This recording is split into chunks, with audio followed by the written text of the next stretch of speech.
Watch out now!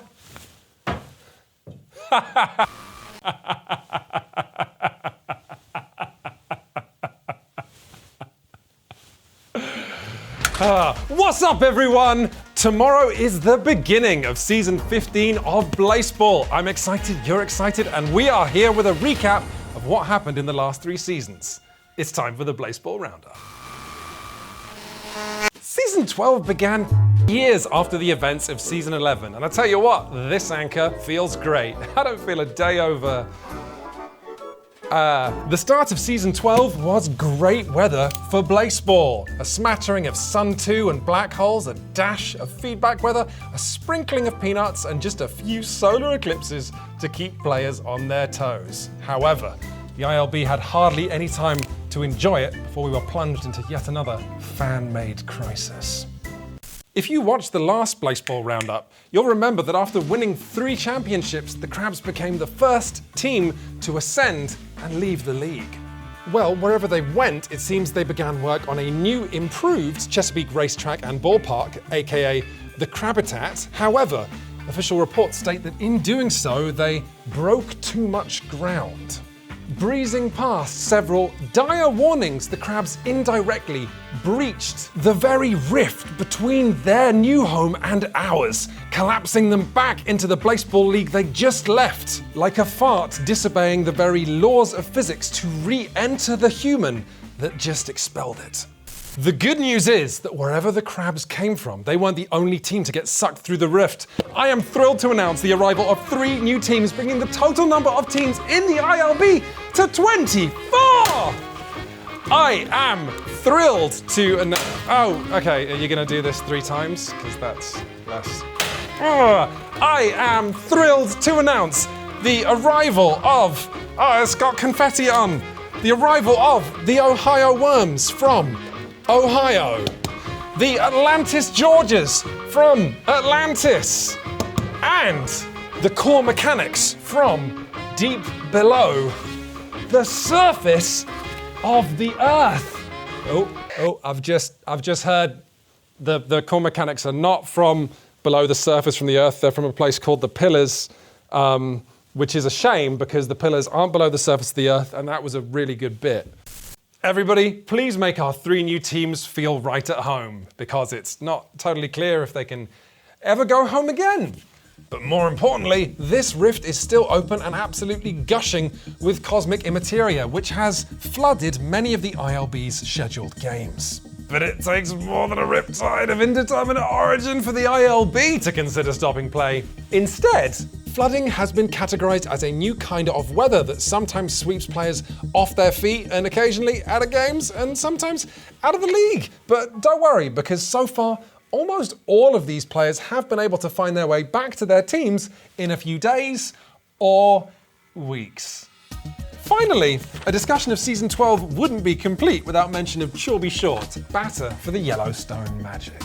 Due to the Yellowstone Magic's signature blood type, meaning their batters can't strike out if there are no balls in the count, when faced with a killer pitcher who only throws strikes, Churby wasn't a good enough hitter to do anything other than foul pitches off for hours at a time. I've got a chart here from ILBBC of the Society of Internet Blaseball Research showing foul balls per batter in Season 12. Churby Short hit a finger-shattering total of 2,345 fouls. But how is it possible that Churby Short could be trapped in the batter's box by their own blood? To help us understand, please welcome Doctors and Thanks, everybody. God, wasn't that amazing? Your finals for Season 12 saw the proud Hades Tigers take on career grunge holdouts, the Seattle Garages. The Garages so nearly took home their first championships, only for the Tigers to savage them in a 5th and final game, taking home their 3rd championship. Their 3rd win. So did they ascend like the Crabs did? Well, no. Clearly Ascension wasn't actually getting rid of teams, so instead, Blaseball's fans were given the option of voting on what would replace Ascension, and in a spine-tingling new development, It was decided that a team with 3 wins would now evolve into something a little closer to their namesake. In the blink of an eye, the Crabs gained the power of carcinization, and the Tigers gained a power that the league is calling ambush. I'm not going to get into it here, but both of those powers are super messed up. Blaseball fans were, however, able to immediately ignore these disturbing developments with the arrival of some much-needed retail therapy in Season 13. With the Crabitat now a temporary monument to the Crab's superiority, the fan bases of the remaining 23 teams began fundraising drives for their new ballparks with laudable prioritizing of speed over health and safety. The New York Millennials rapidly erected the New York Arena, aka Batten Island. The Dallas Steaks rapidly raised the new George Foreman Stadium, aka the Steakhouse, and the Ohio Worms built, hang on, I want to get this right, the Wapakoneta Air, Space and Worm Museum and Ballpark, aka the Wormhole.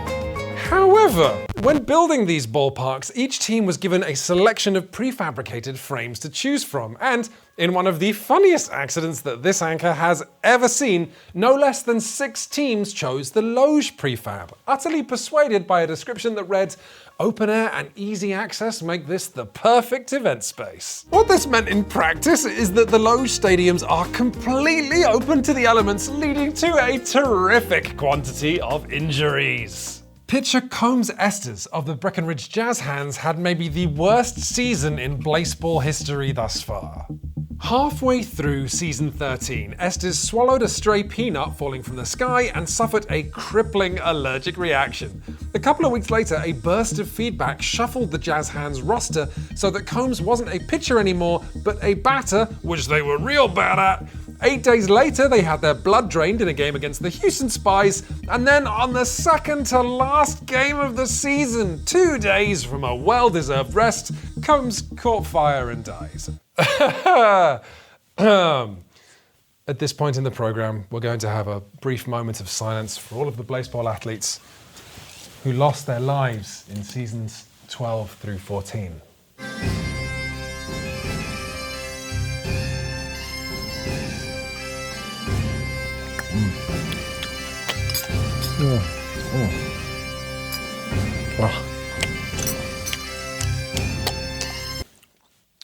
Oh, sorry, was I not eating silently?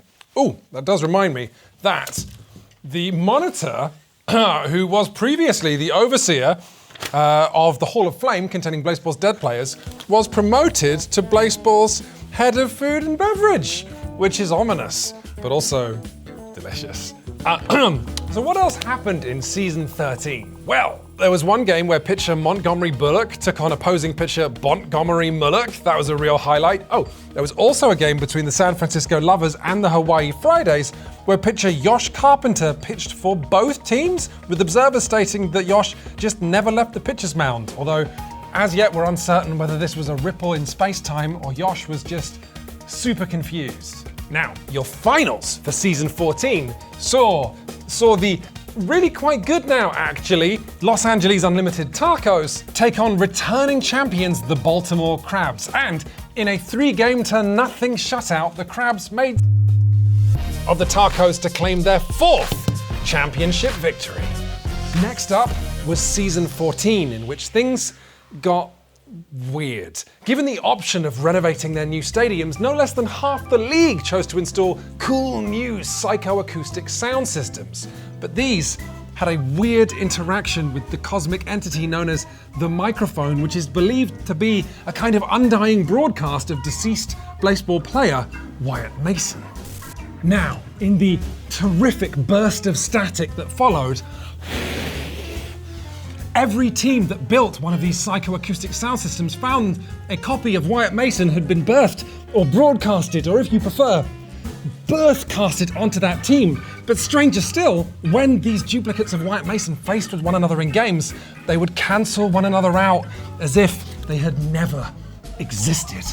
Which excitingly means I get to update my chart from last episode. In Season 13, the league went from 0 Wyatt Masons to 13 Wyatt Masons and is now down to 2 Wyatt Masons, which feels manageable. Oh, what's next? Ah yes, murder! I'm not sure it's murder, actually, but athletes are going missing in the ILB, and not for normal reasons like they got stuck in a peanut. In season 14, the ILB declared these athletes officially missing and declared the Kansas City Breath Mint Stadium, the Fresh Dome, and the Shoe Thieves Zone, Shoe Stadium, as active crime scenes. The ILB also empowered 2 athletes, known by the names Uncle Plasma and Liquid Friend, to investigate these cases. Although, I should clarify, they can investigate the cases as and when their official ILB sanctioned games take them to those stadiums, if there is still time after the games. I feel safer already. What the shit was that? Are they inside? Okay, nothing to worry about, everybody. We don't have any murderers in the studio. But it seems that when those 4 teams traveled through from wherever they weren't the only beings to have traveled through that rift. The Blaseball Roundup can now confirm the reports that packs of mindless, hungry beings the ILB has termed consumers are in fact attacking Blaseball teams and leaving prize athletes fractions of their former selves. The ILB has displayed incredible generosity and esprit de corps by equipping every Blaseball team with a device that blinks red when consumers are near.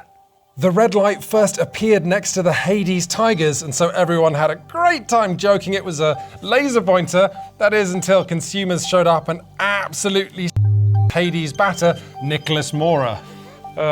More on this situation as it develops, which it might not develop at all. The consumers might just go away. Your finals for season 14 saw the Los Angeles Tacos this time take on the Canada Moist Talkers, and once again, the Canada Moist Talkers made wet burritos of the Tacos, locking them out 3 games to none, which leaves this anchor with the question for the Tacos. Is getting to the finals and now losing 3 games to none now your thing? Because if so, that's hilarious. That has been your Blaseball Roundup, everybody. Now, let's hear from the teams.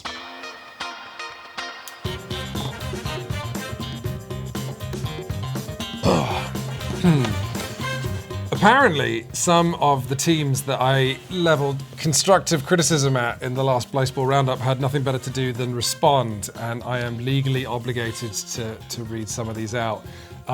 If you'd like to write me with tips or complaints, apparently you can do that at blaseballroundup@gmail.com. I don't know. Okay, so last episode I said that the Hades Tigers hadn't won a 3rd championship because they weren't good enough at Blaseball. They have now regrettably won a 3rd championship, so this is from some Hades Tigers fans. Many stripes, 1 tiger, 3 championships. We are good at Blaseball. That's nice, proving that Hades Tigers fans can speak in complete sentences and sometimes count. Did you get Wimdied in because there's no way they chose you to be the anchor on purpose? That's just rude. You said the Hades Tigers aren't good enough at Blaseball. This from the anchor with the cheapest suit I've ever seen. Go ask Cash Money for a loan and get some better threads. You know what? That's enough from the Tigers. I also said some disparaging things about the Chicago firefighters. I've got one letter from the firefighters that just reads, "We are all from Chicago," and then they've included this map. Apparently the red bit is Chicago and the blue bit is Lake Michigan, which is that's obviously wrong. Moving on, I also called the Philly Pies an oven-ready disaster. I should have known better than to insult Philadelphians. It's a bit like kicking a nest full of hornets who, even by hornet standards, really can't spell at all. This is from a Philly Pies fan. Don't care, didn't watch. Well, that seems unlikely. Oven-ready disaster, shaking my head. Bet this dude doesn't even know how to make a proper interwoven lattice crust. No comment. The Philly Pies aren't about being good or liked. The Pies are about starting an incident in the Tasty Cake Stadium parking lot after the game, whether we won or not. You know what? I can respect that. Not technically words, but I would like you to pie the anchor. No words necessary, only pie. Well, the person who did that didn't think this through, did they? Because they're currently sat at home, so...